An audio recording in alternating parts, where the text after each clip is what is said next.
Sriramanagar colony చెందినటువంటి 18వ ward phase 1 చెందినటువంటి road number 26 పైన ఉన్నటువంటి కాలనీ వాసులందరం మేము గత దశాబ్ద కాలంగా దాదాపు సుమారు 30 సంవత్సరాల నుంచి బాట సమస్య గురించి ఎన్నో రకాల ఇబ్బందులు పడుతున్నాం. దాదాపు చుట్టూ 2 కిలోమీటర్లు తిరిగి రావాల్సిన పరిస్థితి ఉండే.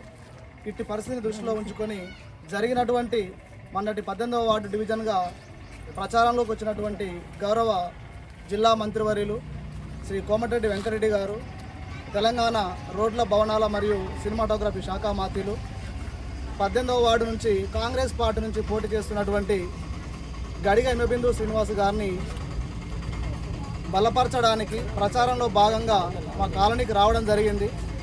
కాలనీ వాసులందరూ బాట సమస్యను మంత్రి గారి దృష్టికి తీసుకుపోవడం జరిగింది. ఇటు సమస్యను గుర్తించి దాదాపు 150 నుంచి 200 కుటుంబాలు బాధపడుతున్నాయి సార్ అని చెప్పి మేమంతా కాలనీ వాసులందరం కూడా వివరించడం జరిగింది. ఇటు సమస్యను గుర్తించి అమ్మటే ఆ ఇంటికి సంబంధించినటువంటి ఇంటి యజమానితో మాట్లాడి కాలనీ ప్రజలకు ఉపయోగపడే సమస్య కాబట్టి వారితో మాట్లాడి దాదాపు 110 గజాల ప్లాట్ను దాదాపు 19 లక్షల రూపాయలకు విక్రయించి కాలనీ వాసులకు బాట సమస్యను తీర్చినటువంటి మహా దేవుడిగా మేము గుర్తిస్తూ ఉన్నాం కోమటిరెడ్డి వెంకటరెడ్డి గారిని. ఇట్టి కార్యక్రమానికి ఇట్టి బాట సమస్యను దగ్గరుండి గడిగ హిమబిందు శ్రీనివాసులు గారు మంత్రి గారి యొక్క చొరవతోటి ఇక్కడ దాకా తీసుకొచ్చి ఈ బాట సమస్యను పరిష్కరించడం జరిగింది. కాబట్టి మా యొక్క గడిగ హిమబిందు శ్రీనివాస్ గారికి ప్రత్యేక ధన్యవాదాలు తెలియజేస్తున్నాం. సో ఇంతటి పెద్ద సమస్యను పరిష్కరించి ఎలక్షన్ల ముందల్లో మా యొక్క సమస్యను గుర్తించి పరిష్కరించడం జరిగింది. కాబట్టి మేము కూడా కాలనీ వాసులం దాదాపు 150 నుంచి 200 కుటుంబాలు ఉన్నాయి. మేమందరం కూడా కుటుంబ సమేతంగా ఈ వార్డు నుంచి పోటీ చేస్తున్నట్టు కాంగ్రెస్ పార్టీ నుంచి పోటీ చేస్తున్నటువంటి శ్రీ గడిగ హిమబిందు శ్రీనివాసులు గారిని అందరం కుటుంబ సమేతంగా మాకు తెలిసిన వాళ్ళందరితోటి కూడా అన్నకు బాధ్యతగా బాసరగా నిలిచి భారీ మెజార్టీతోటి గడిగ హిమబిందు శ్రీనివాసులు గారిని గెలిపిస్తూ ఉన్నాం. ఇట్టి సమస్యను చిరకాల స్వప్నంగా ఉన్నటువంటి చిరకాల సమస్యగా ఉన్నటువంటి సమస్యను మంత్రి గారు ప్రచారంలో వచ్చి పరిష్కరించి 24 గంటల్లోనే ప్లాట్ను విక్రయించి ఈరోజు బాటను కూడా చాలా క్లియర్గా దాదాపు 120 కుటుంబాలకు ఉపయోగపడే విధంగా బాటను పరిష్కరించడం జరిగింది. కాబట్టి ఇటు సమస్యను దృష్టిలో పెట్టుకొని మేమందరం కూడా కృతజ్ఞతాభి వందనాలతో 18వ వార్డు నుంచి గడిగ హిమబిందు శ్రీనివాస్ని భారీ మెజార్టీతో గెలిపించడానికి మేమందరం కూడా సిద్ధంగా ఉన్నామని తెలియజేస్తున్నాం.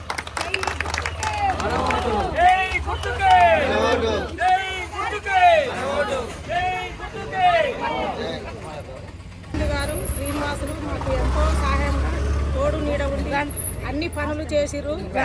కరెంటు లో వోల్టేజ్ ఉంటే కూడా ట్రాన్స్ఫర్ వేయించారు. వాటర్ ప్రాబ్లం ఉంటే కూడా వాటర్ ప్రాబ్లం కూడా సాల్వ్ చేసిరు. మాకు రోడ్లు వేయించారు, వాటర్ డ్రైనేజీలు కట్టించారు, మాకు అన్ని చేసిరు. ఈ రోడ్డు కూడా 8 నెలలు గడువు పెట్టి కూడా మాకు ఆ గడువు అవసరం లేదు. మాకు ముందే ఎలక్షన్ల ముందే రోడ్డు తీస్తే మేము ఆ దారి నుంచే పోయి మీకు ఓటేస్తామని మేము వాగ్దానం చేసినాము మా కాలనీ వాసులందరూ. అందుకు ఆయన కూడా సహకరించి మాకు మంత్రి గారిని ఇక్కడ దాకా తీసుకొచ్చి మా రోడ్డును మేము ఆ మంత్రి గారికి చూపించినాము. చూపిస్తే వాళ్ళు ఎమ్మటే మీకు ఈ రోడ్డు తీయిస్తాం, ఈ సమస్య తీరుస్తాం మేము అని చెప్పి 6వ తారీఖు నాడే మీకు చూపిస్తా నేను రోడ్డు అని చెప్పిండు. 8వ తారీఖు వరకు మాకు రోడ్డే వేస్తుండు. ఈ సమస్య మాకు తీరింది కాబట్టి ఈ కాలనీ వాసులందరూ అతనికే ఓటేసి హిమబిందు గారికి ఓటేసి మనం అందరం కలిసి గెలిపియాలని కోరుచున్నాను. జై కాంగ్రెస్, జై కాంగ్రెస్, జై కాంగ్రెస్, జై కాంగ్రెస్. కోమటిరెడ్డి వెంకటరెడ్డి గారి నాయకత్వం, కోమటిరెడ్డి వెంకటరెడ్డి గారి నాయకత్వం.